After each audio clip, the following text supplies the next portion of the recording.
नमस्कार। चलिए आज एक ऐसी कहानी में उतरते हैं जो सिर्फ एक कहानी नहीं बल्कि इतिहास और पौराणिक कथाओं का एक अद्भुत संगम है। ये कहानी है गंगा के पृथ्वी पर आने की। तो सवाल ये था, एक ऐसा सवाल जिसने एक पूरे साम्राज्य की एक नहीं कई पीढ़ियों की नींद उड़ा दी थी कि आखिर गंगा को पृथ्वी पर लाया तो लाया कैसे जाए। देखिए, ये कहानी किसी एक हीरो की नहीं है। ये कहानी शुरू होती है एक बहुत बड़े संकट से, एक ऐसी तबाही से जो एक दो नहीं बल्कि पूरी 4 पीढ़ियों तक चली। अच्छा, इस कहानी को समझने से पहले एक बात जाननी बहुत जरूरी है। इसे कहा गया है पूर्ववृत्तम कथायुक्तम। अब इसका मतलब क्या है? इसका मतलब है कि ये सिर्फ एक मनगढ़ंत कथा नहीं बल्कि एक ऐतिहासिक घटना है जिसे हमें कहानी के रूप में सुनाया गया है। जैसे मान लीजिए कि कोई बहुत भयंकर सूखा पड़ा हो और उसे एक महाकाव्य की तरह बताया गया हो। तो सोचिए, यह संकट कितना बड़ा था। पहले आए राजा सगर, जो उस विनाशकारी सूखे और अपने बेटों पर लगे श्राप से जूझते रहे। फिर उनके पोते अंशुमान आए, उन्होंने भी कोशिश की पर बात नहीं बनी। उनके बाद आए राजा दिलीप, वो भी नाकामयाब रहे। और फिर दशकों की इस नाकामी के बाद ये पूरी जिम्मेदारी, ये पूरा भार आ पड़ा चौथी पीढ़ी पर, यानी राजा भगीरथ के कंधों पर। और ये कोई छोटा मोटा संकट नहीं था। कथाओं के अनुसार राजा सगर के 60,000, जी हां 60,000 बेटे थे जो एक श्राप की वजह से भस्म हो गए थे। अब उनके उद्धार और उस भयंकर सूखे को खत्म करने का सिर्फ एक ही उपाय था, गंगा का पवित्र जल। अब जरा सोचिए, एक ऐसा काम जिसमें आपके दादा परदादा सब हार मान चुके हों। उसी नामुमकिन से लगने वाले काम का सामना करते हुए राजा भगीरथ ने एक ऐसा संकल्प लिया जो इतिहास बन गया। उन्होंने क्या किया? उन्होंने अपना राजपाट सब कुछ अपने मंत्रियों को सौंप दिया और कहा कि अब मेरी जिंदगी का सिर्फ एक ही मिशन है, गंगा को धरती पर लाना। मतलब अपने सारे शाही कर्तव्य, सारे ऐशो आराम छोड़कर अपनी पूरी की पूरी ऊर्जा सिर्फ एक काम पर लगा दी। पर यह काम इतना आसान भी नहीं था। चुनौती एक नहीं बल्कि दोहरी थी। पहली चुनौती ये कि उस दिव्य नदी को स्वर्ग से नीचे आने के लिए मनाया कैसे जाए, और दूसरी, जो शायद उससे भी बड़ी थी, कि अगर वो आ भी गईं तो उनके जबरदस्त वेग को इस धरती को तबाह करने से कैसे रोका जाए। अब जरा इसके पीछे की फिजिक्स को समझिए। गंगोत्री, जहां से गंगा निकलती हैं, वो है करीब 11,000 फीट की ऊंचाई पर, और हरिद्वार आते आते ये ऊंचाई रह जाती है सिर्फ 1,000 फीट। मतलब बहुत कम दूरी में 10,000 फीट से भी ज्यादा की सीधी गिरावट। अंदाजा लगाइए कि पानी की ताकत क्या होगी।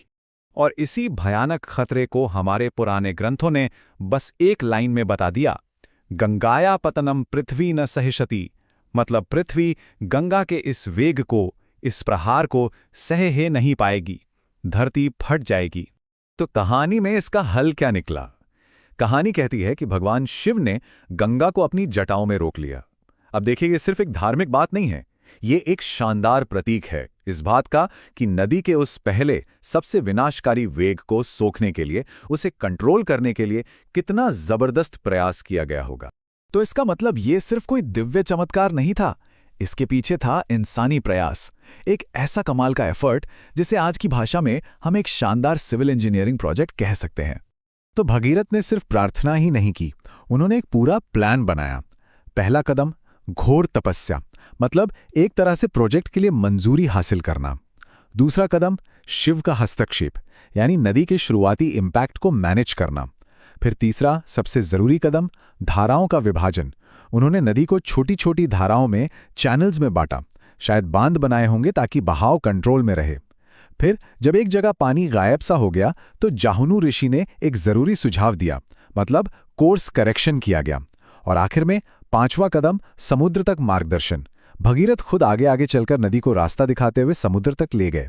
और इसी आखिरी कदम को एक बहुत ही खूबसूरत लाइन में कहा गया है, यतो भगीरथो राजा ततो गंगा यशवनी। मतलब जहां जहां राजा भगीरथ जाते हैं, यशस्वी गंगा वहीं वहीं उनके पीछे चलती हैं। कल्पना कीजिए, शायद वो एक रथ पर आगे चल रहे हों और उनके पीछे पीछे पानी को रास्ता दिखाया जा रहा हो।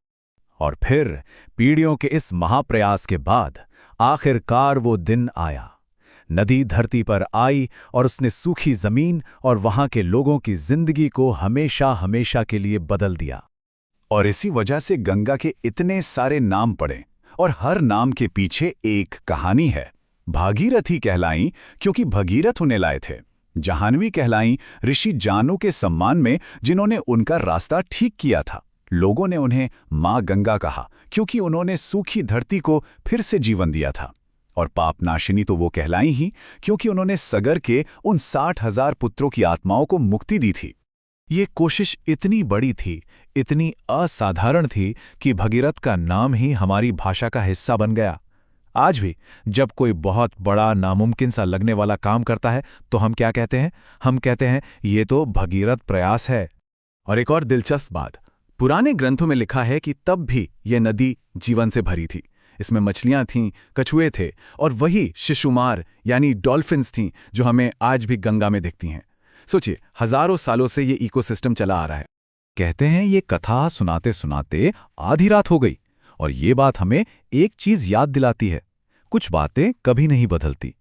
एक अच्छी कहानी की ताकत और उसे सुनने सुनाने की हमारी जरूरत हमेशा वैसी ही रहती है।